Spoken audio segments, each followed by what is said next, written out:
Hey guys, and welcome to a showdown featuring myself in charge of the mighty Skaven up against Wyvern, bringing the mighty Kazrak One-Eye, the new and improved Superboy, and the Beastmen Hordes. Should be a really fun game all round, as they've both brought some pretty nifty units. I'm going to be trying out one of my new favourite additions to the DLC as well. So as you can see, my army's not over here where the camera tells you it is, it's all the way over here, trying to take the open ground.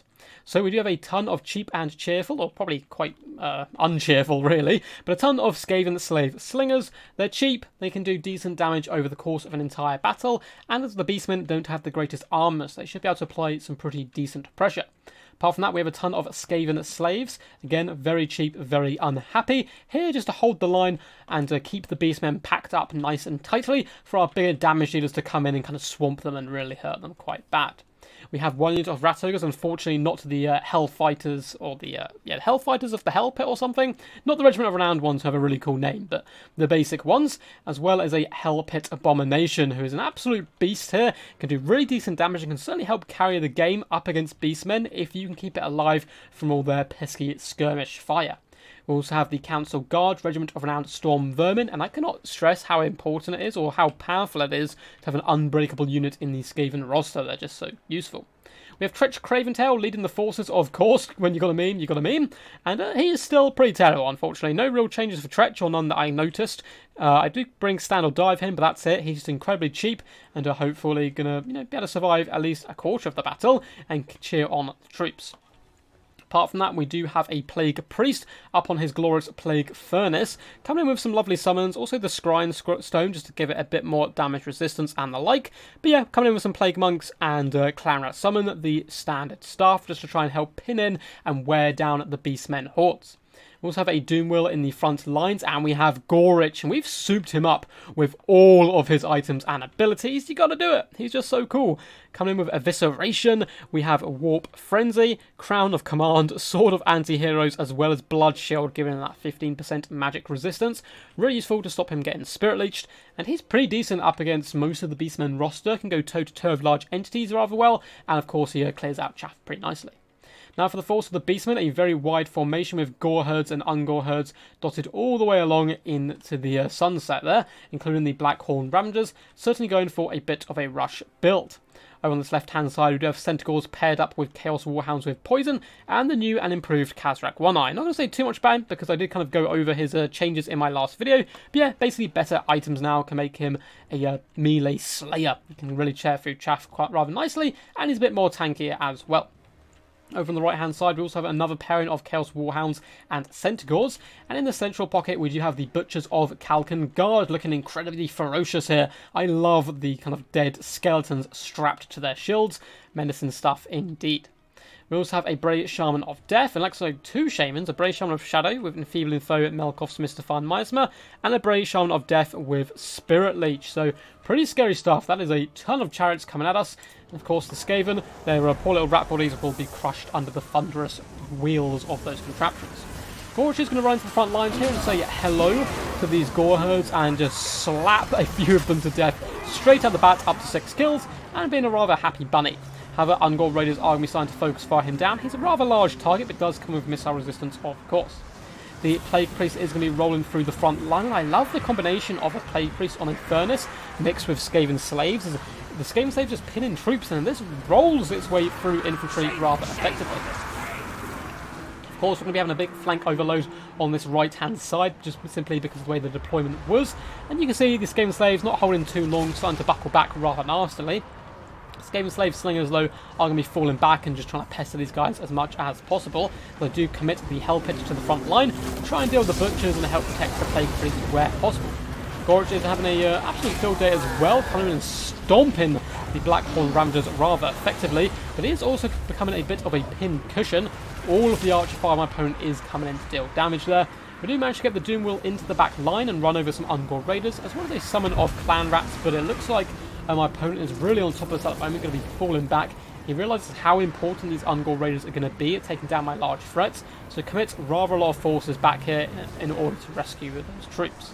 We have summoned a unit of Plague Monks into an absolute fest or swarm of Beastmen here.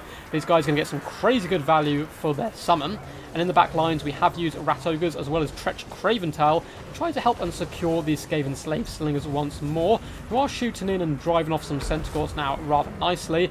Looks like Kazrak may indeed need to fall back here a little bit. Hell Pit Abomination is waddling back over. I was contemplating kind of trying to charge in and really shut down the Ungor Raiders. Decided to try and save my own troops instead and fall back, which I know is not the Skaven way there, saving your own troops. The Council Guard have kind of been a little bit stuck here as well on some Gore Herds, just really trying to get loose and into this blob to help out the Plague Monks while they still stand. But for a summon, 45 kills is some real glorious stuff indeed. Ghoritch is constantly hounding Kazrak every time he does loop in here, and look at that angry man go, chasing him down, and Kazrak, yeah, really needs to be careful here and escape. He does not want to come into the clutches of Ghoritch here. He's a very deadly combatant indeed. He's going to be falling back once more. Spirit Leech has been popped on him, but that magical resistance will help. Looks like we managed to secure our Skaven Slave Slinger core as well. Got some units in the back lines who need to come back kind of to the main fray and help protect these guys.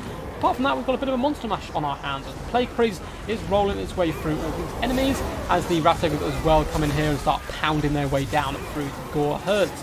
However, the health abomination is relatively healthy. Ghoritch is about 50% health. There's still a ton of Raider fire yet to come, as all three units are back online firing, and the rather scary Butchers of Kalvengard as well are continuously healing. Over on the far side, you can see Tretch has been isolated, but pop in a little buff there as well, stand or die. Should be able to escape this if he so chooses. I'm trying to pull out of him now, and it looks like a few of the Gore Herds are actually kind of getting thrown up into the air by Kazrak himself, who's just kind of shunting him along, doing a little side shuffle there, as he gets pushed through the Warhounds, who are terrified. Ghoritch is nearby as well to try and protect Tretch, but you saw him take massive damage there from Kazrak when he got those blades turning. Hell Pit Abomination just taking a few shots right now, does need to fall back as well, and we're starting to run out a little bit of steam here. Balance power is slightly against us at this point, but if we can isolate this left-hand pocket of strength, we'd be in a pretty good situation. However, the Skaven Slave Slingers are currently all running for the hills, being chased down by the remainder of the Centaurs. Hell Pit Abomination, yep, still taking shots, and it's going to regenerate those. It's not the worst situation in the world. And we do have Council Guard going strong as well. Still 63 models on those bad boys. Kazrak has been a little caught up here as well by Ghoritch, who's popped sort of anti-heroes as well. He's coming in. That whirling claw makes such a cool noise. You can hear that as it goes by. It's a bit quiet on my headset there. It does sound like a drill coming down, and Kazrak is just chilling here. Looks like he's paused for a little while, and that's actually going to allow Ghoritch to catch him if he's not careful. Comes in with a body slam here. Looks like Kazrak does now start to try and move out the way. But Ghoritch is here, putting them in place with the help of the Skaven slaves, and yeah, Kazrak, desperate to escape there, decides, you know what, I'm going to pop Deadly Onslaught and try and go toe-to-toe here with an enfeebling foe to help buff me up. But Ghoritch cares little for a meager enfeebling foe. It's going to terrify Kazrak, it would seem, and the board edge is just here, so it looks like we are about to snipe out the enemy lord, which could be really good for us here if we can pull back into this game. Hell Pit is still the focus of attention at the moment. Those Ungor Raiders, I need to check their value at the end of the game. They've been firing into elite targets this entire time. Plague Monks, we have the second summon of them here, have really helped pay dividends as well. Up to 55 kills, breaking the back of the Beastmen force. The main worry left, though, is the Butchers, as most of our heavy hitters are getting pretty knackered at this point, and the Butchers are very deadly combatants indeed. Rat Ogres do attempt to surround and finish off the Brave Shamans, but a combination of Chaos Warhounds, as well as the second Shaman coming in, did allow them to save their leadership here, which is pretty key, as now the Butchers of Kalvengard have got a lovely surround on Ghoritch, who desperately tries to kill as many moles as possible. He is huge. He's towering over top of these Minotaurs. He's going to do some pretty decent damage with some very cool attack animations, but unfortunately he does indeed go down here. Hell Pit Abomination does have stand or die popped on him for now, and basically just trying to chase down these Butchers where possible, as they're kind of waddling into the Archer line is a bit of a death sentence, but it is looking a little bit bad for us now, as we're kind of going to get kited around a little bit. Coming in and trying to force off the Brave Shaman. We are terrifying up every troop that we do indeed hit. We have a summon of Clan Rats as well, pushing into the back lines. The Ungors simply going to try to outrun them, and then the whole Beastmen force comes in to collapse on that summon, realising still how needed those Ungor Raiders are. Fortunately, we have come down just to 2 models left, and who would have thought it? Tretch Craventail fighting to the death here. What a true lad.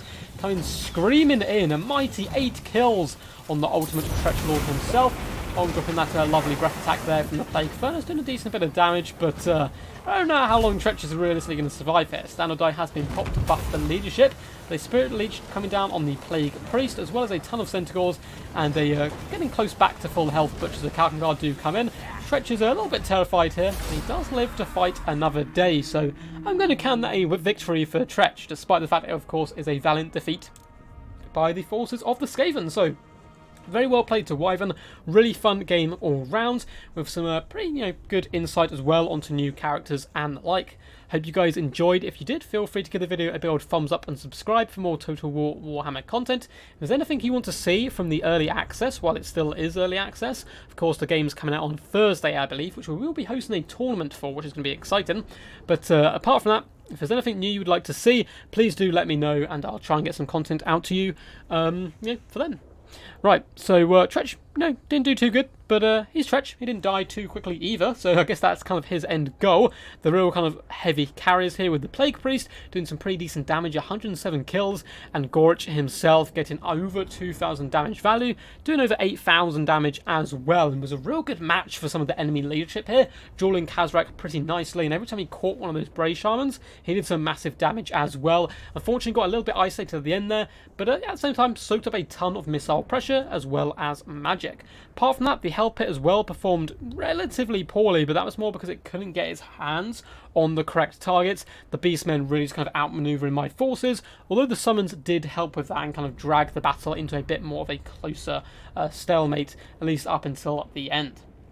As for the force of the Beastmen, good use of Kazrak all round, but not the best day for the poor one-eyed Meister himself, as he eventually did get pinned in and shut down. Good play though with the Bray Shamans, getting some really nice damage and value, and I like the pullback as well to help protect his Ungor Raiders. I think that was kind of a match-winning tactic there. If he had let them be run over by the Doom Wheel, he could have been in big trouble, as they did so good kind of consistent long-range damage on the Hell Pit, on Ghoritch all game. And if we have a quick little look here, nearly 1,000 damage of value from a very cheap unit. Over 1,000, yeah, these Ungors certainly paid for themselves. And 18,000 damage on the Centaur as well, although I think most of those kills were up against Slave Slingers, but still, decent job all round.